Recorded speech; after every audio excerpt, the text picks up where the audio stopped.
Hello, and welcome to Dalal and Mehta's new immigration web series. Today I have the pleasure of introducing and speaking with Avani Modi Sarkar, the amazing creator of Modi Toys. Hi, Pooja. Thanks so much for having me. Of course, Avni, we're so glad that you were able to come here. Now, let me just ask, I know I see some pictures of your brother in the background, so he created this project with you. I want to give him equal credit. Absolutely. So, yes, actually, my brother Viral is in India at the moment, or else, Oh, okay. I'm sure he would love to be here with me. So, Viral manages all the back end operations side of the business. That's why he very much is sort of in the background, as you stated. I see. And I think we just sort of naturally assumed our roles, just given our backgrounds and our careers. Okay. So, I come from a marketing background. Wonderful. I did Yes. business and business marketing though, so the marketing that we're doing now, like social media, like selling directly to consumers, that's all brand new to me. But because my passion has always been in marketing, and for him, he was doing analyst work, consulting I work. see. I think it I just see. sort of like we naturally fell into our roles when we started Modi Toys.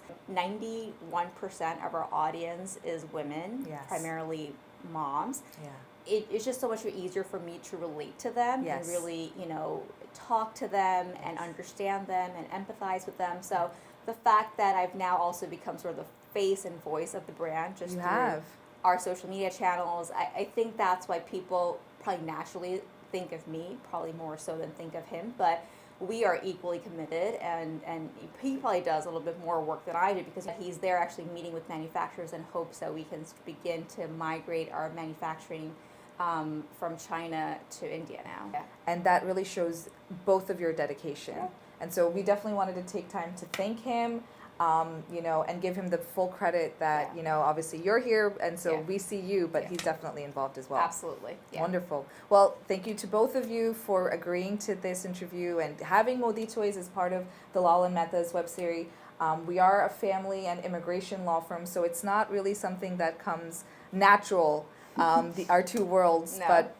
But we're hoping that this new dialogue that we're creating and telling these amazing stories of immigrants is really going to make this landscape so much more richer. Yeah. So that being said, please tell me about your immigration story. I don't know if it's that different from many other immigrant stories, but I'll start by telling you, I guess, where it really began, and that's in 1990, actually, when my dad, he immigrated here first. So did he come here through family migration, or through, he I came, believe he was sponsored. Right? So your dad came here with no family, just that one friend that Yeah, he knew. yeah. And so what is he hoping to achieve at this point, right? A job at the so basically it was a lot of like, hey, I know so and so, like let me get you a job here. Yeah. So my dad had some accounting background, so he got a job in an accounting Okay. firm.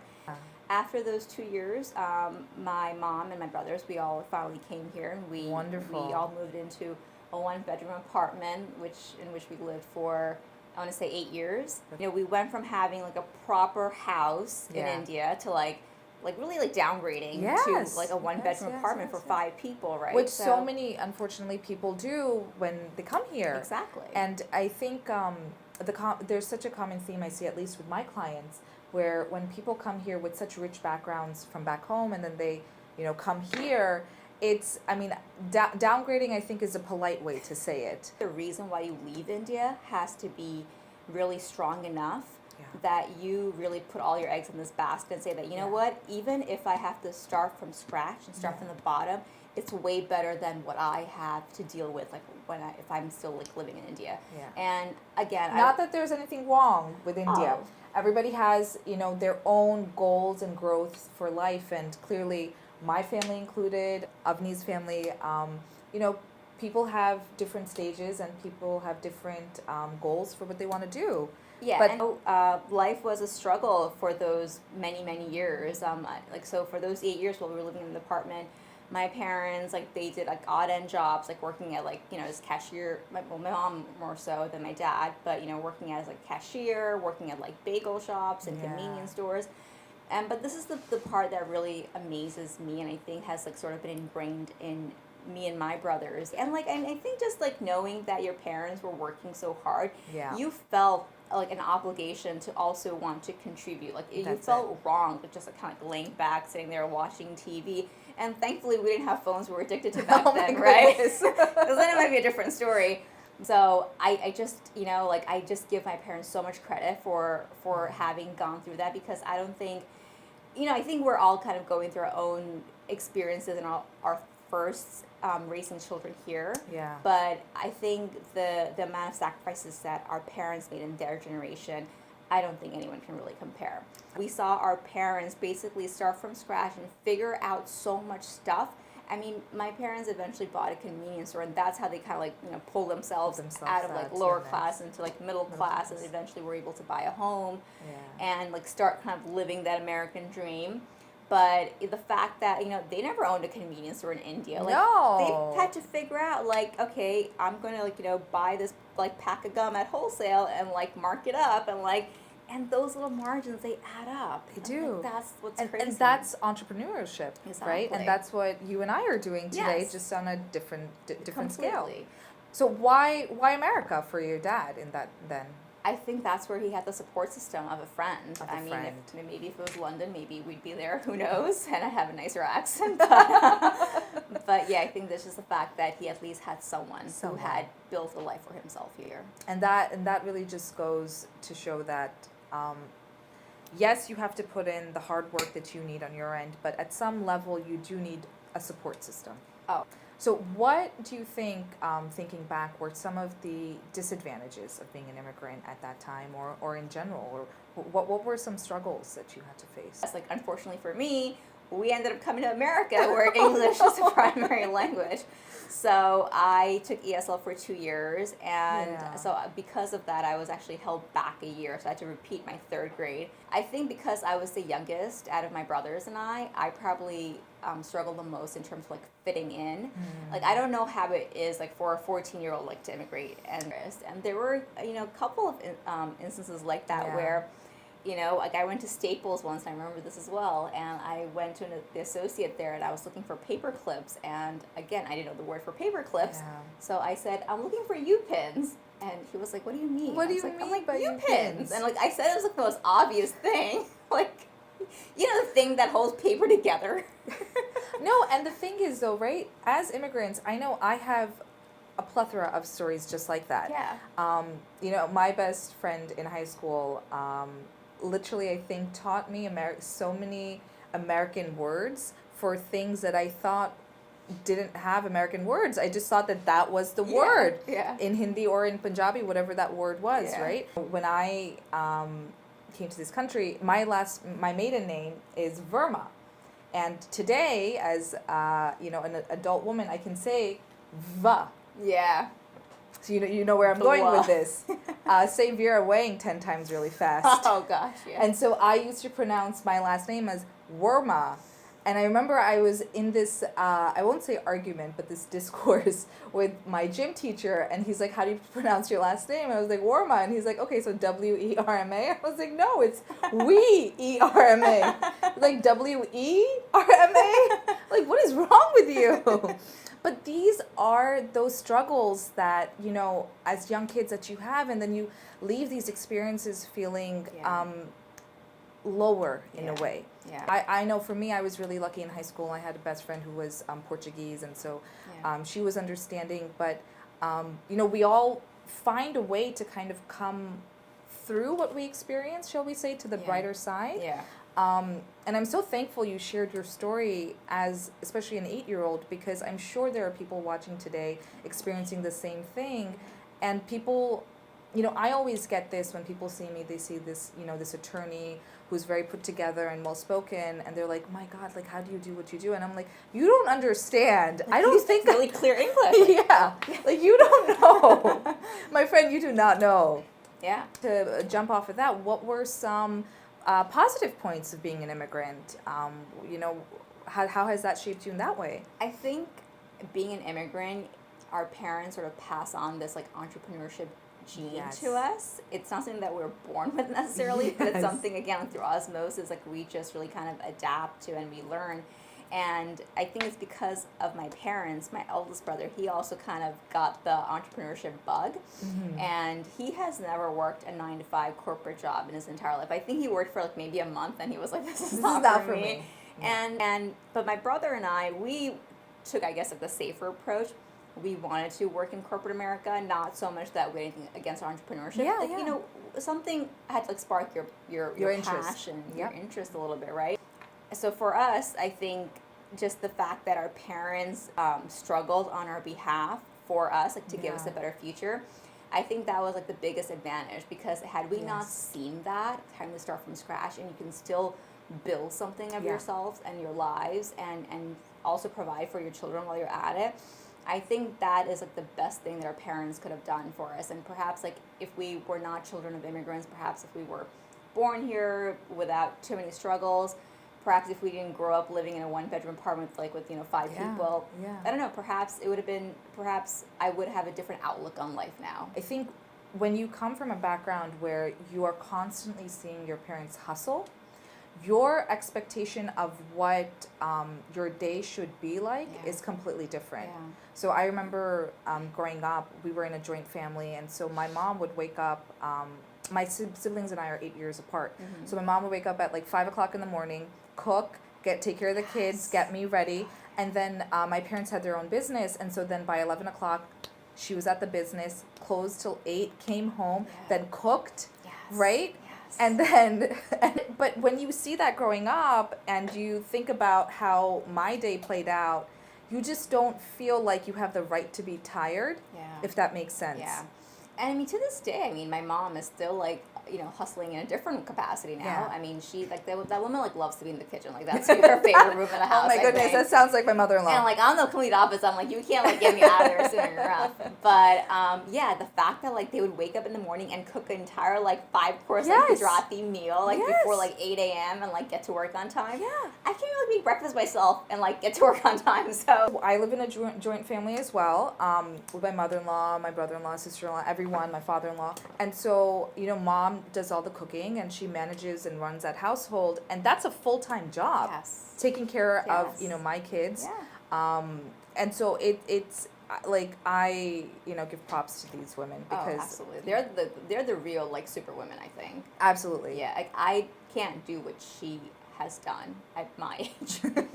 So, do you feel, in your experience or what you've seen, that is there a melting pot in America then? Do you feel like that's really real? I think maybe more so now. Now that I'm older, I could say that. I don't know if I necessarily thought about it in those terms when I was younger. It's really to, try to bring more diversity and inclusivity and representation into the playrooms and nurseries. Yes. And I think that Oh, I comes- love that. I never even thought of that. I just thought about how it's in my home. But you're right, in nurseries, in preschools, Yeah. it's an identity. Exactly. And when you bring a baby home, you already have, or as your kids are growing up, you already have all these toys that they're surrounded by, whether it's Mickey Mouse or just like Legos, whatever it may be. They're not representative of their roots. And if you think about it, toys are the one thing that they are exposed to from literally Yes. day one. Really, when you think about the future generation, I think the biggest fear that we have is that our parents, when they came here, they were 100% Indian. I mean, to Yes. some extent, I think they still are very much 100% Indian. Never gonna change. Exactly. And I think we are in this unique situation where we're maybe like 50, 60-40, Yeah. where we still have very much a strong Indian identity, especially if we were raised there. Yeah. But it's more so because our parents are so Indian that, they can't help but like immerse us into the Indian way of life. Absolutely. Whereas now, if we're growing up with this like, dual identity, how much of our Indian identity are we actually passing down to our kids? My goodness, it's a struggle every day when I run around with my 4-year-old. Speak in Punjabi! Speak in Punjabi! Don't talk to me! And he's like, but yes, it's a daily struggle. Yeah, I mean, language is a perfect example. So my husband is like actually Bengali and I'm Gujarati. So Yes. our common tongue, unfortunately, is English. Like, Yeah. He doesn't even speak Hindi. Yeah. So, the language that my daughter hears the most is unfortunately English, even at home. And I mean, she sees her grandparents on a daily basis, but like, even they have to like, switch to English if they 'Cause- actually want to yeah. like converse with her. Yeah. In mind, clearly you developed the idea of Modi toys. And so then how does that start, happening in your life? So we got the idea of Modi Toys when my brother and I, we both became parents 4 years ago. So he came home one day, and I'm sitting like 9 months pregnant, and he was like, why isn't there like a mantra singing plush toy, like based on Ganesh? And I'm like, what are you talking about? What are you talking? Am I pregnant or are you I pregnant? know, I know my hormones are going wild, but like, what are you talking about? And he was like, yeah, think about it. Like, what if there was like a plush toy that looked like, an elephant, but it was actually Ganesh, and when you squeeze the belly, it sings the Ganesh mantra. And then like she literally like with a colored pencil like sketched it out, and I even have it up on our social media because I shared it recently of like literally where we started. Oh my goodness, you should frame that. Yeah. Oh, we're going to like one day like when we have like a proper nice office thing. So then let me ask you, like, what are these professional and personal struggles that you had to make Modi Toys happen? Being a mom, I think, is a little bit different than being a dad. Very different. Very, right? I mean, you take on the emotional responsibility to not just like the physical responsibility of being the primary caretaker. We first wanted to do some market research, get input from outsiders as opposed to just like our own family members. It's a great idea. You guys should definitely go for it. It's like you're asking your mom, what do you think? I think it's great. Yeah. Okay. Yeah, exactly. And fortunately for us, like 80% of the people were very, very like, positive and encouraging. And the 20% of the naysayers basically were like, this is blasphemous. Like, you can't do this. Factor that really made a difference, that we were not like coming from a place of profit. We're really coming from a place of passion. And we want a product like this for our kids. So like, if we're gonna go make it, like, would you buy one too while we're at it? And that's how. And I have. I have. And they're engraved. Clearly, it's important for you to keep going. What do you see growing for Modi Toys? What typical brother-sister conversations? Oh, yeah. And we weren't close growing up either. It's not like we had like this like great camaraderie like as brother and sister. So typical brother-sister relationships. Exactly. And like now here we are partners in business. Give him credit though. Like when we first came out with Baby Ganesh, he was like, "Well, we have to do Baby Krishna, Baby Hanuman, like Baby everything." And I'm like, "Hold your horse! Like nobody's gonna want like the whole collection. Like that's just like crazy." And of course, like after we launched, we do. Baby Ganesh, everyone's like, "What is Baby Hanuman?" I'm Punjabi, so we believe in Durga Ma. I'm waiting for Baby Durga Ma.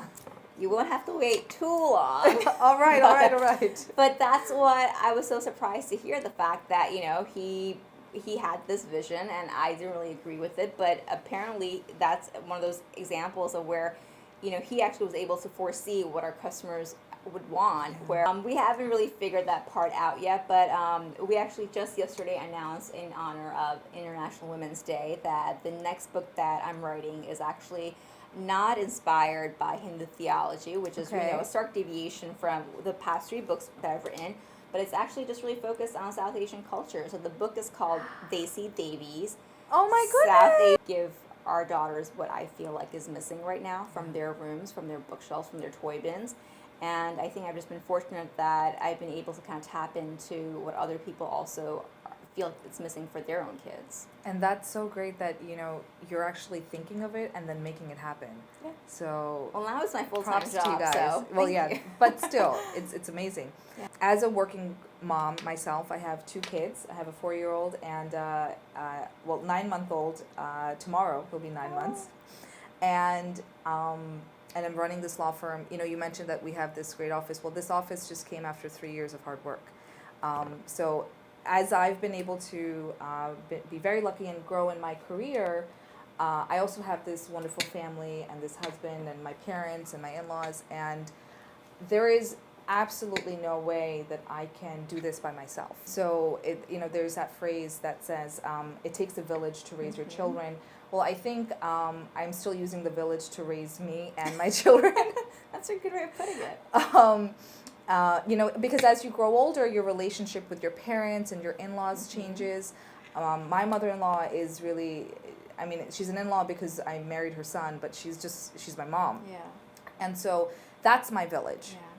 My family on both sides of the aisle, and honestly, I have my domestic support and I have my office support. Yeah. My team at my work make sure my wheels keep spinning, Yeah. and so that way I can create these wonderful opportunities. But so that's my village. Who's in your village? Times, but I feel like, you know, if more women had access to, like, perhaps family members, their own, like, parents, Happily willing to take care. absolutely, exactly, yeah. And, you know, the fact that both of my in-laws are retired, my Yeah. mom is retired, like, it was just like a matter of, like, convenience. Yeah. But Yeah. I mean, they do so much more than just, like, take care of my kids. Like, I Absolutely. mean, they cook. I mean, like, Yeah. they provide food on the table for us. Like, I mean, Yeah. they do so much, like, that I no longer have, like, this mental load of, like, oh, well, I have to get the laundry done, I have to get Yes. the dishes done. Like, Yes. it's like, Yes. they just help me with that. So I can really devote my mental energy towards, like, growing the business. And, you know, just the fact that, like, my husband sees progress being made. He Yeah. knows that I'm actually working towards something, even though it's not the conventional, like, role, you Yeah. know, for a woman perhaps. Yeah. But, you know, he understands, like, the reason why sometimes I have to ignore our children or ignore, Yeah. like, you know, the pile of, like, chores at Chores home that are there. is because, you know, I am actually working towards, like building, like, Something something huge. bigger than ourselves. Yeah. Like, you know, hopefully building a legacy for our children. And honestly, a legacy I feel for the South Asian culture, exactly. not just for your children. Yes, but if it hadn't been, I think, for their support and even, like, my husband's understanding, I don't think I would be able, like, to do what I do today, because people think that, oh, okay, well, you know, she's obviously, like, has kids and she obviously is running this business. Things kind of like, you know, it's like, I heard a saying that when you have balls in the air, you just remember that, like, some balls are made of glass and some are made of rubber. Yeah. And it's okay to let some fall, but not others. Not others. Yeah. What does Modi Toys bring to modern America?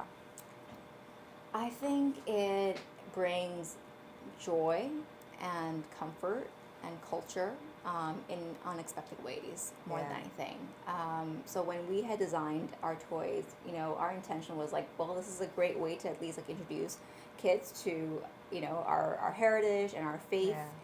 And we thought that our audience was going to be kids who are, like, newborns to maybe, like, 4 or 5 years old, because, you know, at some point kids, like, don't want to play with plush toys anymore. Yeah.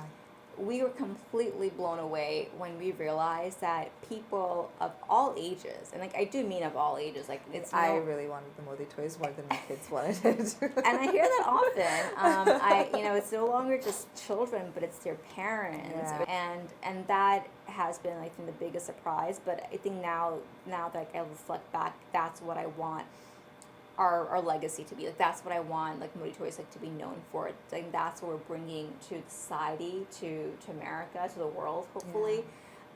Just the fact that, you know, here is a toy that's actually just so much more than a toy. Yeah.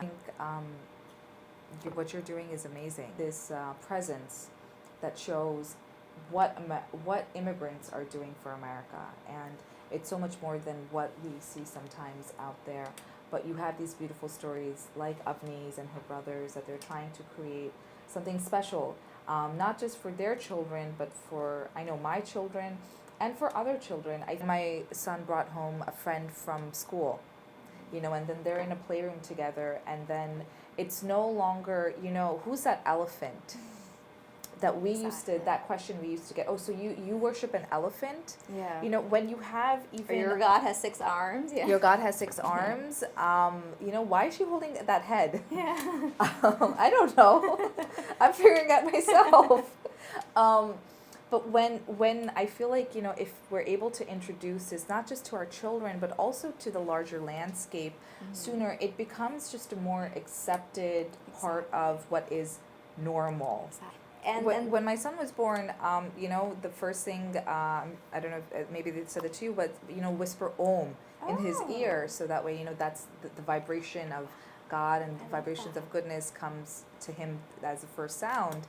And I was just like, it might be my screaming too, but Om is right there It's like as when he number was 2. born in the hospital, you mean? So when he was born in the hospital, my husband just, you know, whispered Om That's in so there. sweet. And it's, but we wouldn't know that if we didn't have, you know, our the elders teachings, with us. Exactly. It's like that wouldn't come to my mind. Exactly. You know, Thank you so much for coming here and telling us about your story. Thank you and for having me. No, I'm so, you're our first guest. So to have someone like you who has such this huge platform, is doing so much great, it's an honor for us. Thank you. And we wish you nothing but the best. I can't wait to buy your whole collection, because keep going with that idea. Thank you. I will. And I think you guys are doing great work too, because you're really Thank you. helping families and navigate a new beginning, because as we all have experienced, it's not easy. It's not easy, and what's happening nowadays is, unfortunately, there are a lot of liars. There are a lot of attorneys that are just out there to take people's money, saying, "Oh, we'll take it." I have so many clients that come to me and they'll say, "Well, I paid this attorney $15,000, or I paid this person $20,000, and they told me they were going to take care of everything, and then we have to clean up the mess." So we're trying to, the Lala Method is trying to do, what we can to add that value of immigration and immigrants to the modern America. And, we just want to say thank you to everybody for watching our web series, and stay tuned till next time. Next month, we're going to have another wonderful guest, and it's going to be a lot of fun, because we're going to do a little bit of cooking. Oh, glad I'm not in that segment.